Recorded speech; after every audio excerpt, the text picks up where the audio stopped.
Mike and Adeline are standing on the Golden Gate Bridge, looking lovingly into each other's eyes. Mike Meyer really seems to be in love with Winona Ryder. He sure does. When Mike Meyer crossed over to the realm of fiction with us, I could feel the passion that he has for Winona Ryder coming from him. Yeah, I hope he meets her. How would you like to go to Pancakes by the Bay? Sure. Mike and Adeline walk to Pancakes by the Bay. They find a booth next to the window where they can people watch while they are enjoying some amazing. Oh, thanks for joining me on my YouTube stream. This is Reality Bites, coffee and pancakes. Reality Bites, too. This is incredible coffee, Leilana. I know.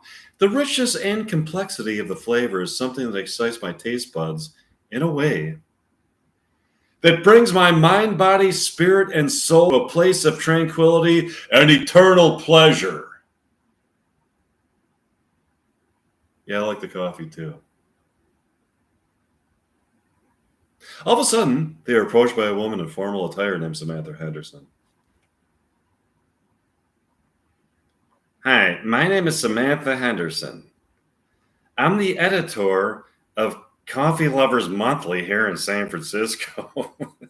I overheard your conversation of how much you love the coffee here at Pancakes by the Bay. How would you like to write for my magazine? I'm a documentarian. That's very flattering that you would like me to write for your magazine. I don't have any experience writing about coffee. I think that if you are a good writer, that can translate into any form of writing. You know, that might be very interesting. I would like to write about not only the taste sensation of drinking coffee, but the history of coffee in society, the economic positioning of coffee, and the importance of coffee in American culture. You've got some great ideas already.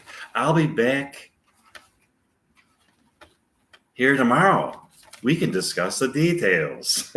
I'll see you tomorrow. Samantha Henderson leaves Pancakes by the Bay. Wow, that was nice. Yeah, I really like Samantha Henderson.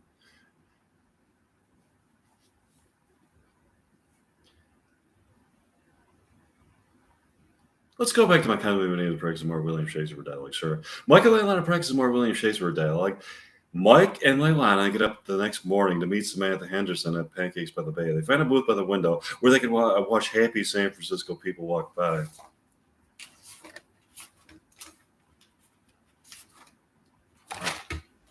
Fuck. Okay. Hi, Mike. Hi, Leilana. Are you guys ready to discuss the details? Oh, hi, Samantha. Yes, we are. Yes, we are, Samantha. Let's get started. I'm looking for a new writer for Coffee Lovers Monthly who can write not only about the taste sensation of drinking coffee, but how the pleasure of drinking the coffee is somehow heightened by the sole substrate that is correlated to the physical pleasure.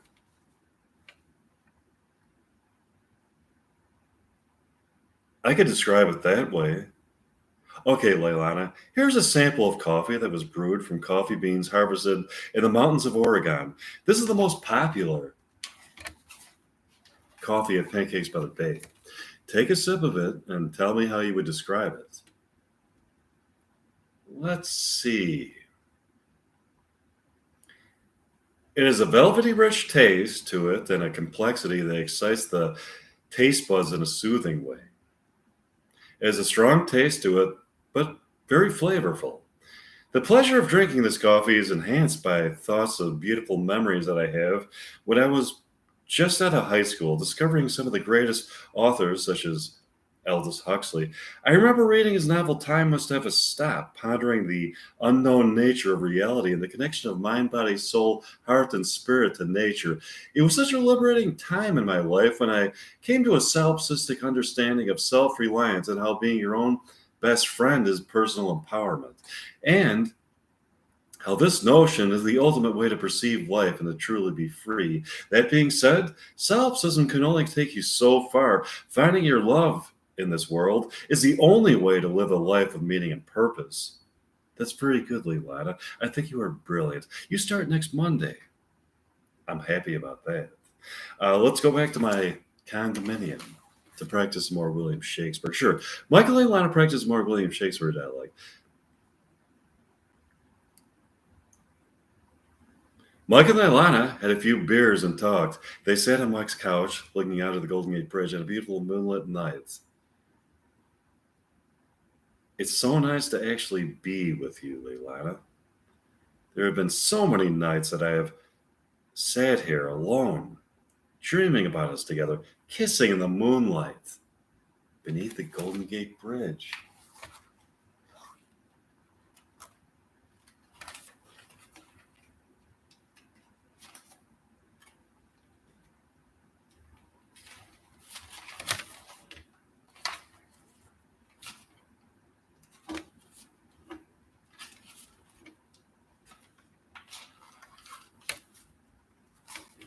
There's something about the cosmic vibrations that are received near the Golden Gate Bridge at night that bespeak love between you and I that is so profound that it transcends time and space, placing us in an eternal love embrace. I get that feeling beneath the Golden Gate Bridge myself. I want to make love to you, Leilani, as our bodies are intimately connected, so shall our souls be. As we both feel a heightened state of being manifested as a transcendent pleasure of the mind, body, spirit, and soul. I know it's more than just an empty physical pleasure. Do you want to go to Pancakes by the Bay tomorrow morning? Sure. The next morning arrives, and Mike and Leilani go to Pancakes by the Bay for breakfast. They sit in the booth by the window and begin the conversation. Do you like to people watch? Yeah, so do I. Um, there's a whole drama happening right before my eyes. I look out of any window at people walking by, and I can interpret the situations that are taking place. It's like watching a real life movie. I've thought of that myself. What do you find more engaging, happy endings or sad endings? I like them both. I guess it depends on what type of experience a theatrical artist wants to give to the audience when they choose between a happy ending or a sad ending. I had an idea, Leilana. Since looking out of the window at people is like watching a movie to us, why don't we write some dialogue that is inspired by the interactions that we see between people and put on a play that is a presentation of the interactions that we saw between them? We could tell them that we wrote a play inspired by their behaviors, and they can come and see it. I think that would be fascinating. So, Winona, Leilana, it'd be like if we actually observe people just in public, and we just kind of like, well, some of the things that we heard, and some of the things we just intuited from the physical, the body language that they express to each other, we kind of like put together a narrative. And from that narrative that we put together, we formed a play.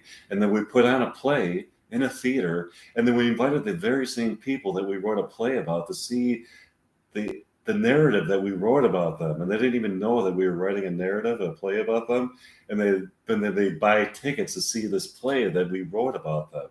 So I think that's kind of like far out, don't you?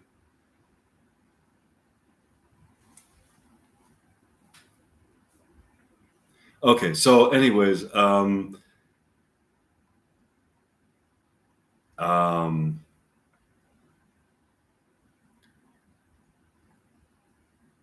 great idea. Would you like to read my complimentary instructions on William Shakespeare dialect? Sure. Um, Mike and Leilana practice some more William Shakespeare dialect. Here's an okay. The next morning arrives, and Mike and Leilana go back to Pancakes by the Bay for breakfast. They said their usual booth and order coffee and pancakes. Um, how is your writing project for Coffee Lovers Monthly going? Good. It's fun to describe coffee, which is something I already love, in poetic essays. Let me ask you something about this coffee that we were drinking. How would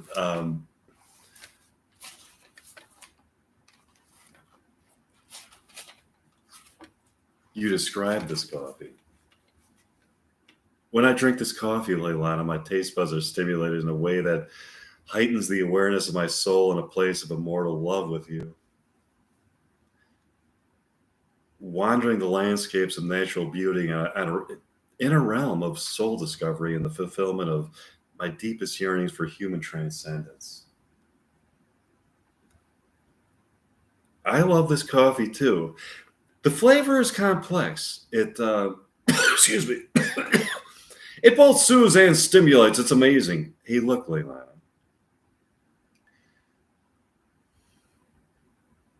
Do you see that man and woman outside? I see them. My interpretation of their social interaction is that they are lovers that were separated.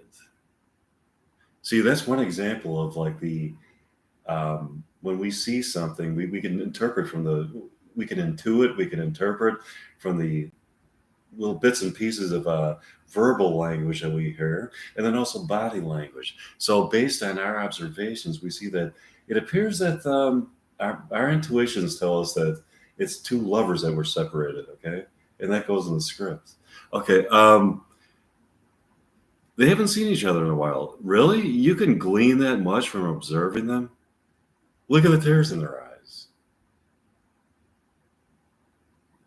I can see a sense of relief and mirthful reunion in their facial expressions. Yeah, Mike, now that I look closer, I agree with you. That's so beautiful. Look, they're getting into a taxi. It's one, I wonder where they're going. Wherever they are going, I think that they're definitely going to be in our play. This is fascinating. We're able to interpret so many things by observing people's body language. See, Leilana, body language can convey a whole story. We can write a whole story about these people outside just by observing them. Let's go back to your condominium Brexmore dialogue. Sure. Mike and Leilana went back to Mike's condominium Brexmore William Shakespeare dialogue. Mike and Leilana got up early the next day and took a walk to downtown San Francisco. There, they saw the man and woman who they saw in a lover's embrace from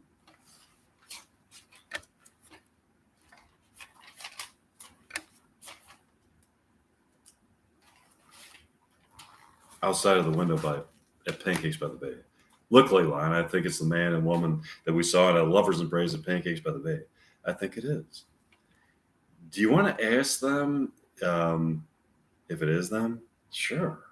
Mike and Leilani walk to the man and woman and speak to them.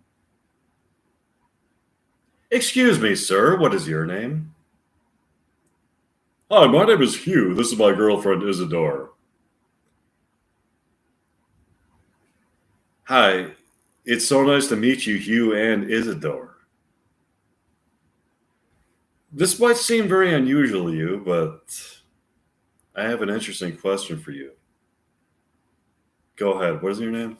Hi, I'm Mike. This is Leilana. My question is that are you people reunited lovers? As a matter of fact, we are. How are you able to decipher that? Leilana and I were sitting in Pancakes by the Bay, having breakfast and coffee, observing people through the window of the restaurant. I noticed that you can interpret a lot of things from the body language and facial expressions of people from inside a restaurant. This this gave me the idea to try to construct a narrative for my observations and put them into a play to present to an audience. Wow, that's a fascinating idea. Really? You can put together a story from observations of people in the street without hearing them speak?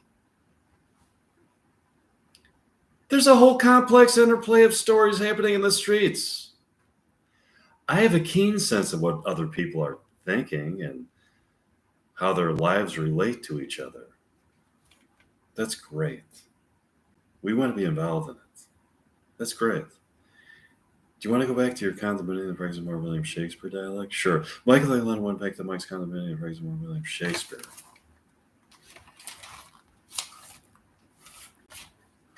Michael A. Lennon finished practicing the William Shakespeare dialogue and sat on the couch to talk. This is such a beautiful view of the Golden Gate Bridge from here, Mike. I agree. I see so many lovers in an embrace beneath the Golden Gate Bridge. I've so often imagined you and I in a love embrace beneath the Golden Gate Bridge. It is so wonderful to finally be with you. It sure is. By the Golden Gate Bridge, I can feel a beautiful glow in my heart that keeps me aware of our destined love. Do you want to go to Pancakes by the Bay tomorrow? Sure. The morning arrives, and Mike and Leilani go to Pancakes by the Bay for breakfast and coffee. They get their usual booth by the window. Let's look out of the window and see what kind of body language is going on out there. Yeah, Mike and Leilani look out the window and see a tall man with long hair and sunglasses walk past another man. He shoves a package into the other man's coat pocket. The other man then proceeds to shove the same package into the coat pocket of the woman. The woman then smiles at the man and climbs into a Chevy Corvette, which proceeds to cruise off at high speeds into the San Francisco morning. What was that? I don't know. It looked kind of sinister. I would like to get that in the play. I wonder what was in the package. I don't know. I hope it wasn't some top secret plans drawn up by aliens to take over the Earth. Come again? Wow. That's a wild speculation. Sometimes my imagination runs wildly, Lana. I think about the possibilities of aliens actually existing on other planets.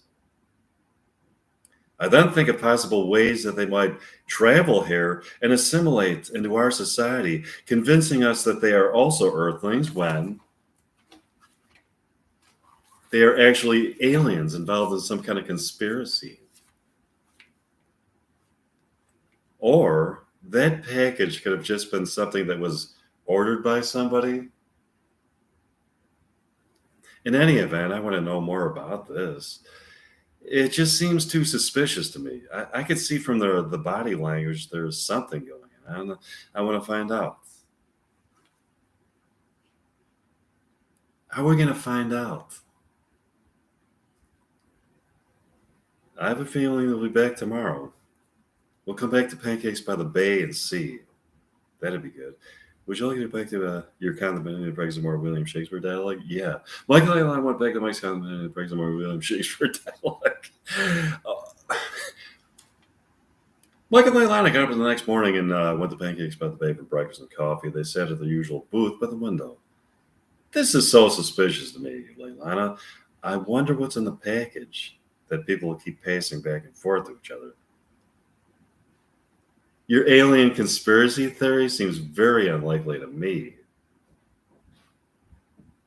I don't agree with you. You never know, Leilani. Somebody that you've known for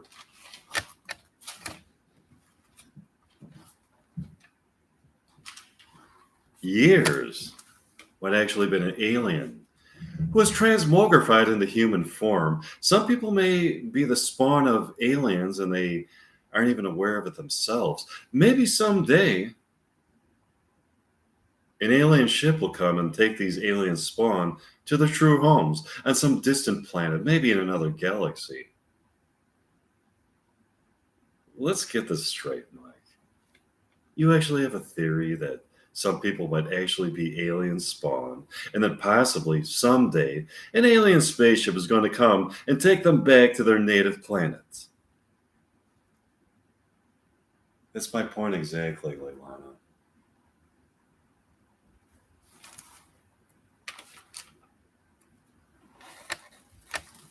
I look at this as a realistic possibility to be considered. We'll see. Look out the window, Leilani. Do you see the woman pulling up in the Corvette? I see her. Look at that beautiful ass in that satiny dress that looks more like lingerie than it does a dress that you would wear in public. Are you lusting after her, Mike? Not at all, Leilana. I'm your man. My lust is all for you. I was just noticing how luscious her ass looks in that satiny dress and feeling my penis thicken and grow harder at the sight of her. We'll talk about this later. You're not to think about other women. Let's see. Let's just see what she's up to. Look, she's passing off the package to another woman. They're kissing passionately. Now she's walking off with a man who looks like her lover, a bisexual woman. That's a turn on. What are you, a porn star? I thought you were a romantic. Believe me, believe me, Leilana, I'm a romantic. You sure don't sound like a romantic.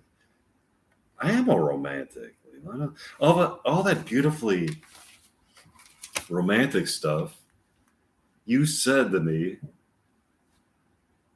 about feeling an inner glow of predestined love beneath the Golden Gate Bridge was so wonderful, Mike. And now you give me some sleazy talk about your dick getting hard at the sight of a woman in the street.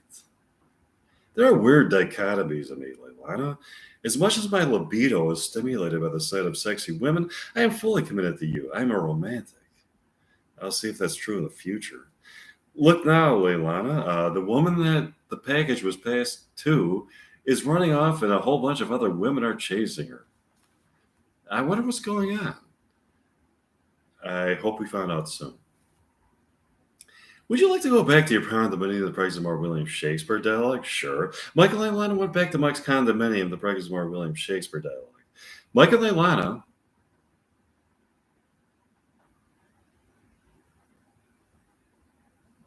got up the next morning and went to Pancakes by the Bay for breakfast and coffee. They got their usual booth by the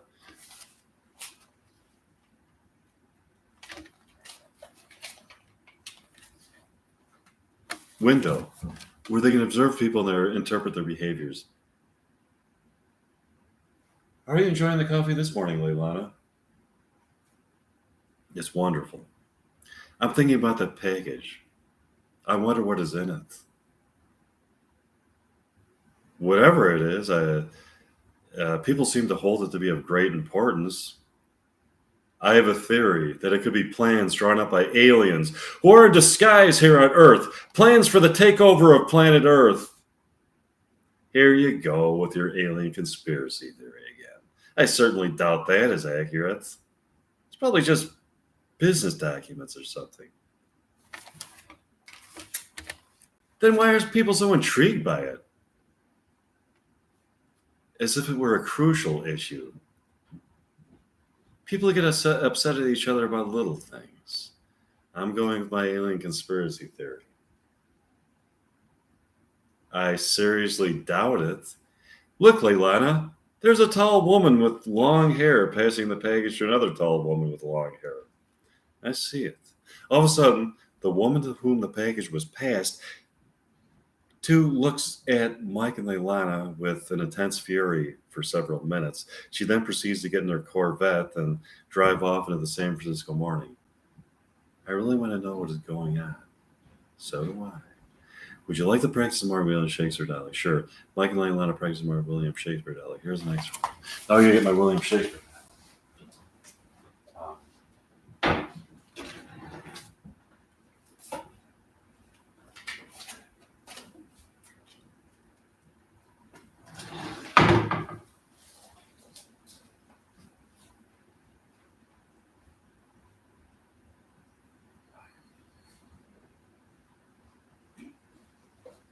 Okay. Let's see.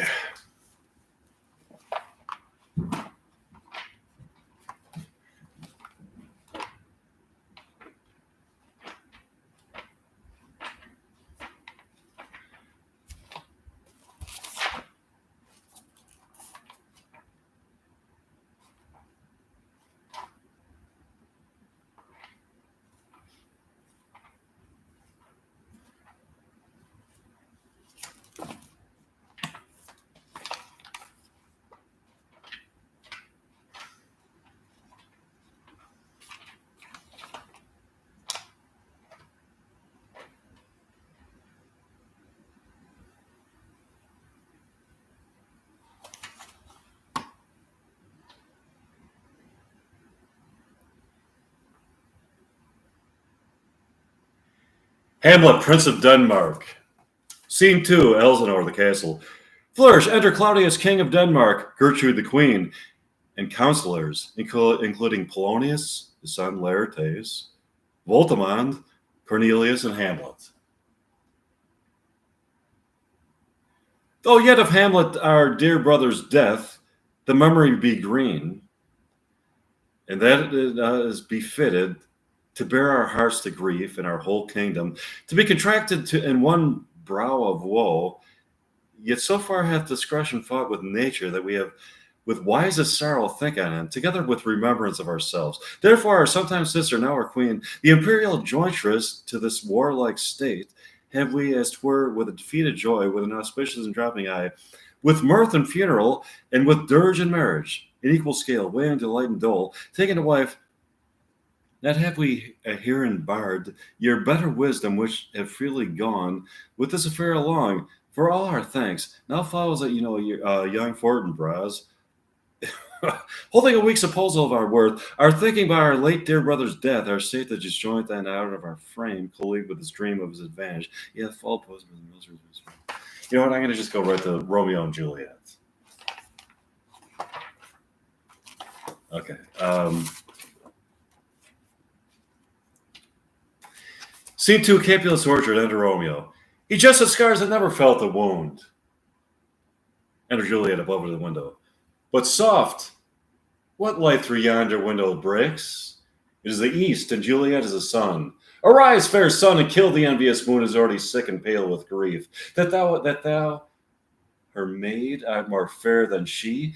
Be not her maid, since she is envious. Her vestal livery is but sick and green, and none but fools do wear it. Cast it off. It is my lady. Oh, it is my love. Oh, that she knew she were. She speaks, yet she says nothing. What of that? Her eye discourses. I will answer it. I am too bold. 'Tis not to me she speaks. Two of the fairest stars in all the heaven, having some business, do entreat her eyes till they twinkle in their spheres. What if her eyes are there? They in her head? The brightness of her cheek would shame those stars, as daylight doth a lamp. Would through the airy region stream so bright, that birds would sing and think it were not night.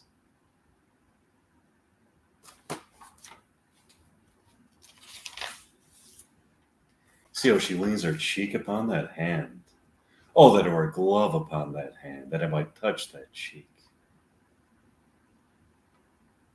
I mean, she speaks. Oh, speak again, bright angel, for thou art as glorious to this night being over my head, as is a winged messenger of heaven unto the white upturned wondering eyes of mortals that fall back to gaze upon him. When he bestrides the lazy pacing clouds and sails upon the bosom of the air. O Romeo, Romeo, wherefore thou art thou Romeo? Deny thy father and refuse thy name. Or if thou wilt not, be but sworn by love, no longer by Capulet. Shall we hear more, or shall I speak of this? 'Tis but thy name that is my enemy. Thou art thyself, thou not a Montague. What's a Montague? It is nor hand, nor foot, nor arm, nor face, nor any other part belonging to man. I'll be some other name. What's in a name? That which we call a rose by another name is somewhat smells sweet. So Romeo, were not Romeo called, retain that dear perfection which he owes without that name. Romeo, doff thy name, and for thy name, which is no part of thee, take all thyself.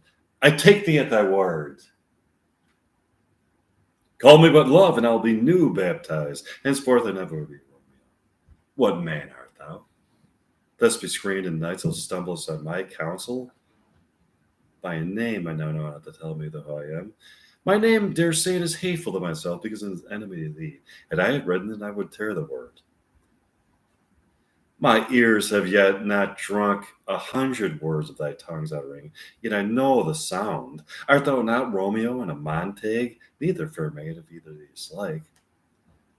How canst thou hither? Tell me, and wherefore? The orchard walls are high and hard to climb, and the place death, considering who thou art, if any my kinsman find thee here. With love's light wings did I overperch these walls. For stony limits cannot hold love out. And what love can do, that dares love attempt. Therefore, thy kinsmen are no stop to me. If they do see thee, they will murder thee. Alack, there lies more peril in thine eye than 20 of their swords. Look thou but sweet. And I am proof against their enmity. I would not for the world they saw thee here. I have night's cloak to hide me from their eyes. And but thou love me, let them find me here. My life were better ended by their hate than death prorogued wanting of thy love. By whose direction foundst thou out this place? By love that first did prompt me to inquire. You let me counsel, and I lent them eyes. I am no pilot, yet wert thou as far as that vast shore wash with the farthest sea, I should adventure for such merchandise.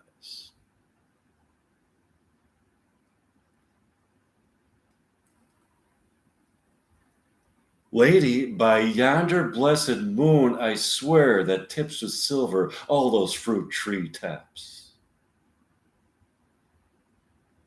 Oh, swear not by the moon, the inconstant moon, that monthly changes in her circled orb, lest that thy love prove likewise variable. What shall I swear by? Do not swear at all. Or if thou wilt, swear by thy gracious self, which is the God of my artistry, and I'll believe thee. If my heart's dear love, well, do not swear, although I joy in thee, I have no joy in this contract tonight. It's too rash, too unadvised, too sudden, too like the lightning which doth cease to be. One can say it lightens. Sweet good night. This bud of love, by summer's ripening breath, my proof of beauty is flower when next we meet. Good night, good night. A sweet repose and rest come. Oh, wilt thou leave me so unsatisfied? What satisfaction canst thou have tonight? The exchange of thy love's faithful vow for mine. I gave thee mine before thou did request it, and yet I worthily giving it. Wouldst thou withdraw it? For what purpose love? But to be frank, to give it to thee again, and yet I wish that for the thing that I have, my bounty is as boundless as the sea. My love is deep. The more I have, the more I give to thee, the more I have. For both are infinite. I hear some noise within. Dear love, adieu. Anon, good nurse, sweet Montague, be true. Say what a love. Oh, blessed, blessed night! I am afeard. Being a night, all this is but a dream. Too flattering sweet to be substantial. 3 words, dear Romeo, and good night indeed. If that thy been a love be honorable, thy purpose marriage, send me a word tomorrow, by one that I'll procure to come to thee. Where and when, what time thou wilt perform the rite, I come anon but to beseech thee. So thrive my soul, 1,000 times good night, 1,000 times the worst and want thy light. Love goes towards love as schoolgirls from their looks, but love from love like schoolgirls with heavy looks. Rihanna Juliet above. His oh for fuckers voice. To lure this tassel gentle back again, bondage is hoarse and may not speak aloud. Else would I tear the cave where echo lies, and make her airy tongue more hoarse than mine. With reputation, it is my soul that calls upon my name. How silver sweet sound lovers' tongues by night, like softest music to attending ears. Romeo, my dear, at what o'clock tomorrow shall I tend to thee? Shall I send thee to thee? By the hour of 9. I will not fail. 'Tis 20 years till then. I forgot why I did call thee back. Let me stand here, though I'll remember it. I shall forget to have thee still stand there, remembering how much I love thy company, and I'll still stay to have thee still forget, for any other home but this. 'Tis almost morning. I would have thee gone, and yet no farther than a wanton's bird that lets it hop a little from her hand, like a poor prisoner in his twisted gyves, and with a silk thread plucks it back again, so loving jealous of his liberty.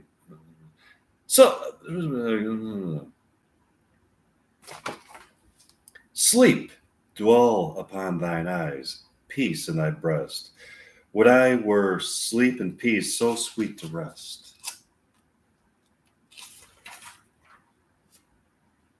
I'm just going to go to the end of the play now. Okay.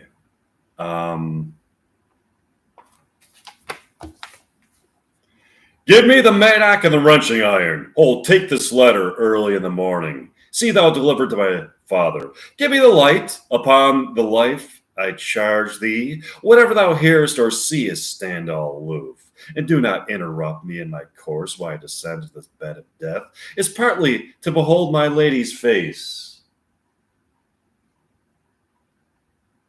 but chiefly to take thee thence from her dead finger a precious ring, a ring that I must use in dear employment, therefore hence be gone. But if thou jealous dost return to pry what I farther shall intend to do, by heaven, I will tear thee joint by joint, and strew this hungry churchyard with thy limbs. The time and my intents are savage wild, more fierce and more inexorable far than empty tigers or the roaring sea. I'll be gone, sir, and not trouble ye. So shalt thou show me friendship. Take thou that, live and be prosperous, and farewell, good fellow. For all this name I bide thee hereabout. His looks I fear, and his intents I doubt. Thou detestable maw, thou womb of death, gorged with the dearest morsel of earth, thus I enforce thy rotten jaws to open, and in despite I'll cram thee with more food. I'm going to go right to the very end of the play.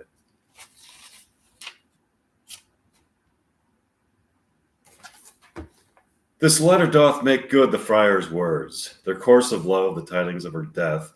And here he writes that he did buy a poison of poor apothecary, and therewithal came to this vault to die, and lie with Juliet. Where be these enemies? Capulet, Montague?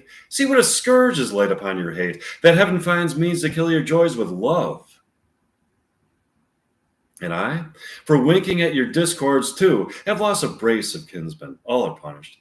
Oh, brother Montague, give me thy hand. This is my daughter's jointure, for no more can I demand. For I will raise her statue in pure gold.